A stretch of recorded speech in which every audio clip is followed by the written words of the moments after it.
एक बार फिर से कांग्रेस ने भारतीय जनता पार्टी पर निशाना साधा है और ये कहा है कि वो धर्म की राजनीति खेलने की प्रयास करती है कि बीजेपी के पास सिर्फ एक ही चीज बोल रही है, एक ही चीज के दम पे वो अभी इलेक्शन लड़ेंगे, वो ये है कि वो सोचते हैं आने वाले समय में फिर से हिंदू मुसलमान कर देंगे। मैं आपको कहना चाहता हूं, क्या आपके बच्चों को सही भविष्य चाहिए तो क्या ये मजहब की लड़ाई लड़के होगा? ये सिर्फ भगवान के नाम पे, धर्म के नाम पे वोट लेने की राजनीति करने, यही इनका आखिरी तंत्र रह गया है। जो इतने वादे किए हैं इनसे पूछो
अगर यूथ कांग्रेस आज फिर से सड़कों में है, प्रोटेस्ट कर रही है और प्रोटेस्ट करने का कारण एक ही है। जिस तरह से कल सुनने में आया कि बिजली का बिल 18% बीजेपी सरकार बढ़ाना चाहती है, उसके खिलाफ हम प्रोटेस्ट कर रहे हैं और ये पूछना चाहते हैं बीजेपी से ऐसा क्या झंडे झाड़ दी उन्होंने जम्मू कश्मीर में जिसके कारण आप ये बिजली का बिल और टैक्सों की मार जो है जम्मू के लोगों को, जम्मू कश्मीर के लोगों के ऊपर डाल रहे हो। एक तरफ बेरोजगारी सर पूरे देश भर में सबसे ज़्यादा बीजेपी के कारण जम्मू कश्मीर में है, एक तरफ पूरे चाहे डेली वेजर्स हो, CISF BSF के जवान हो, जितने भी युवा लोग हैं उनके साथ बिल्कुल धक्का करने का काम बीजेपी ने किया है। जब से हमारी डोगरा स्टेट तोड़ के यूटी बनाई है, 5000 से ज़्यादा इंडस्ट्रियां हमारी बंद हो गई, 50,000 से ज़्यादा लोग बेरोजगार हो गए।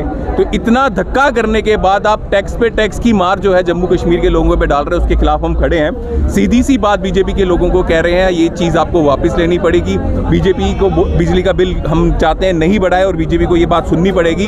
और अगर आप में दम है, आपके माध्यम से अगर बताना चाहते हैं, अगर आप में दम है, इलेक्शन करवा के बताओ। लोग समझ चुके हैं, पिछले 6 सालों से आप लोगों का खून चूसने का काम कर रहे हो। इलेक्शन करके बताओ, 5 सीटें भी नहीं आपकी आने वाली हैं, क्योंकि लोग समझ गए हैं आपने सिर्फ लोगों का शोषण किया है, हमारी डोगरा स्टेट तोड़ के हमारा स्वाभिमान को तोड़ा है।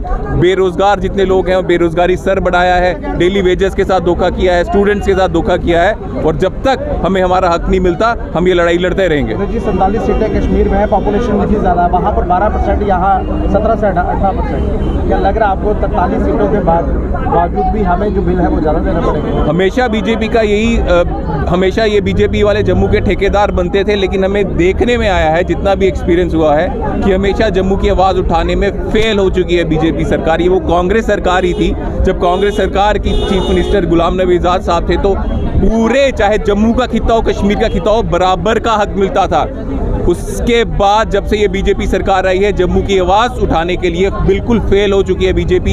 हर जगह जम्मू के लोगों के साथ धोखा करने का काम बीजेपी के लोगों ने किया है और ये बात अब जग जाहिर है। क्या लगता है टेस्टिंग लेबोरेटरी बना दिया गया जम्मू कश्मीर? बिल्कुल टेस्टिंग लेबोरेटरी बना दिया गया है। कभी हमें 4G नहीं मिलता तो कभी हमारे पास इंटरनेट नहीं चलता, कभी यहाँ पे लैंडलाइन फ़ोन भी बंद हो जाते हैं, कभी हमारे ऊपर बोलते हैं कि बाहर के लोग नौकरी कर सकेंगे, फिर आदेश आता है नहीं कर सकेंगे, फिर कहते हैं स्टेट सब्जेक्ट चाहिए, फिर कहते हैं डोमिसाइल में चल जाएंगे। हर एक जगह पे एक्सपेरिमेंट हो रहा है, कोई प्लान नहीं है बीजेपी के पास। सिर्फ एक ही चीज़ बोल रही है, एक ही चीज़ के दम पे वो अभी इलेक्शन लड़ेंगे, वो ये है कि वो सोचते हैं आने वाले समय में फिर से हिंदू मुसलमान कर देंगे।